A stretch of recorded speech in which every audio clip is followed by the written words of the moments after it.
Okay, so this is a Real Talk 101, episode 136. Kukuha tayo dito ng isa, and then i-check natin ano message ng universe right after November 19, diba? So, ito yun. Kuha tayo dito isa.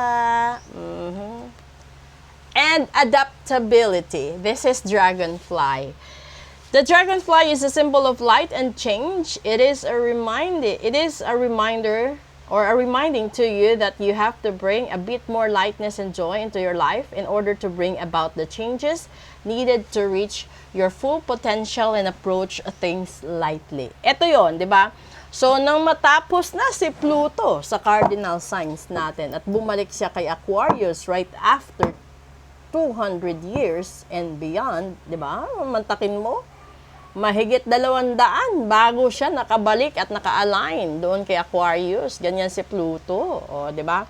So, naging roller coaster din ang buhay ng cardinal signs for the last 16 years. At ngayon, depende. Paano ka ilalagay ni karma? Nasa bad ba or nasa good karma? So, i-elaborate ko lang kasi yung ibang video, meron din silang mga panahon na yung gusto lang talaga nilang i-post is magaganda. Kaya maganda din sa paningin nyo. Pero mas maganda na alam nyo din yung isa pang side. Kasi lahat naman ng may good side and bad side. Yung bad side noon na hindi nyo nakikita lagi sa TikTok is yung desisyon ni karma. So hindi naman po pwede na i-bless kayo ni karma dahil cardinal signs kayo, pero yung history nyo for the past 10 years is nakapatay kayo ng tao. Diba? It would never happen. Kasi si karma patas. Ngayon, kung sabihin natin may niloko ka, may sinaktan ka, ang dami mong inanakan, no? Ang dami mong iniwan, ipinagpalit, sinayang. Yun, makakarma ka din, bad karma din yun. So, kung naging masama kang anak sa magulang mo, may bad karma ka din. Kung magulang ka, naging masama ka sa mga anak mo, may bad karma ka din. So, ngayon, tatanungin mo ako, paano yun ma-solusyonan, di ba?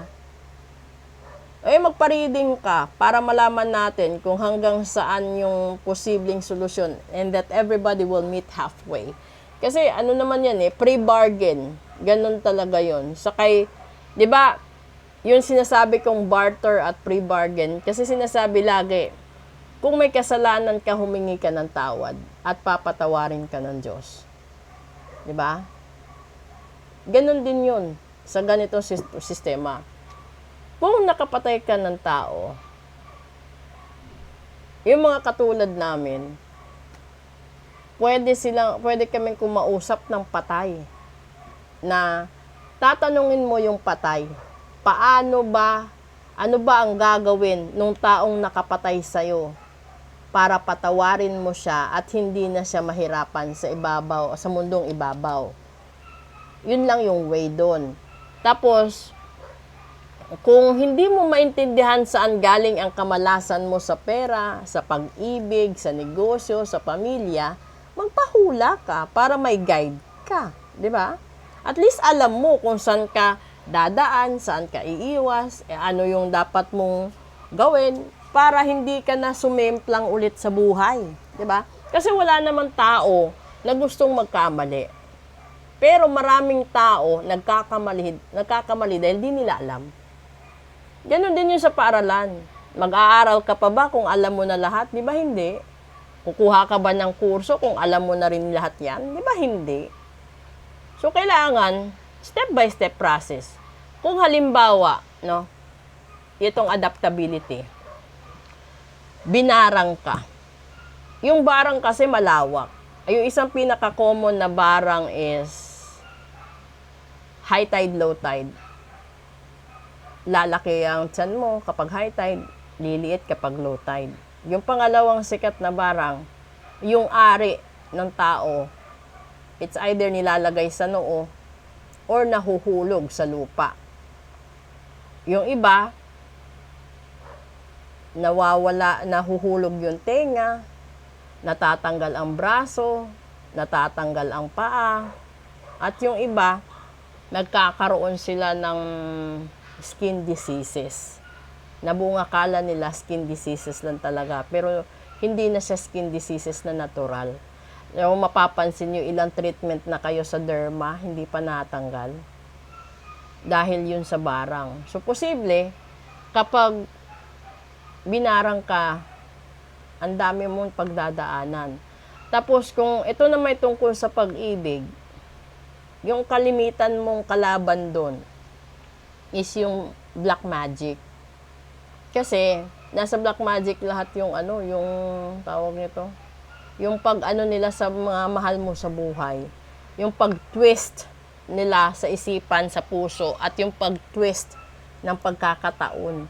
So, pwede nilang i-block yan para hindi ka nila makita. Halimbawa, patay na patay yung babaeng yun, kahit alam niya na kayo na, gagawin niya lahat para desperate na siya, gagawin niya lahat, 'di ba?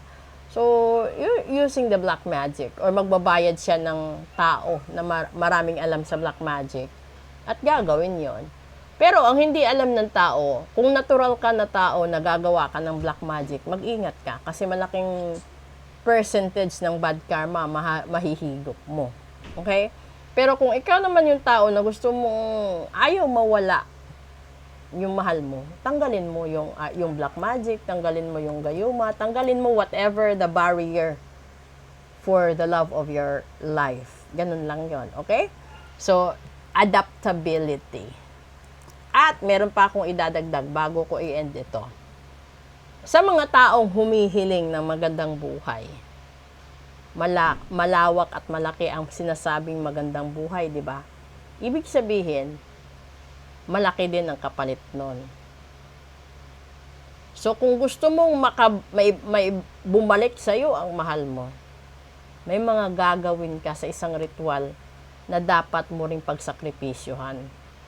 Kung gusto mong iligtas ang isang tao sa barang, kailangan mo rin magkaroon ng napakalaking pag-asa at tiwala sa gumawa at sa Diyos at sa sarili mo para lahat yan makamtan mo. So, hindi po pwede na sasabihin mo, gusto kong balikan ako ng ex ko, pero yung kaya ko lang ibigay 100. Di ba hindi? Kasi kung makikita ninyo, iba yung mga kandila na ginagamit sa ritual.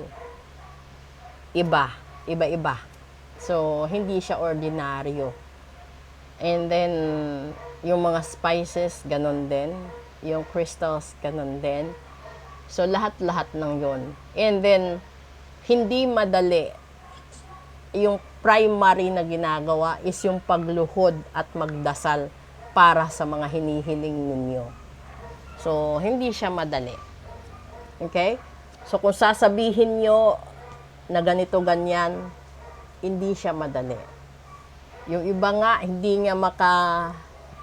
nga makaahon sa kahirapan, ilang dekada na. So, mantakin nyo. Kung ipagdasal ng taga-ritual na umunlad ang buhay mo, ilang linggo kayang pagdarasal yon bago gumaan ang buhay mo. 'Di ba? Kasi magkaiba ho ang ritual kesa magic. Yung magic kasi may expiration sila ng gayuma. Okay? So, good noon!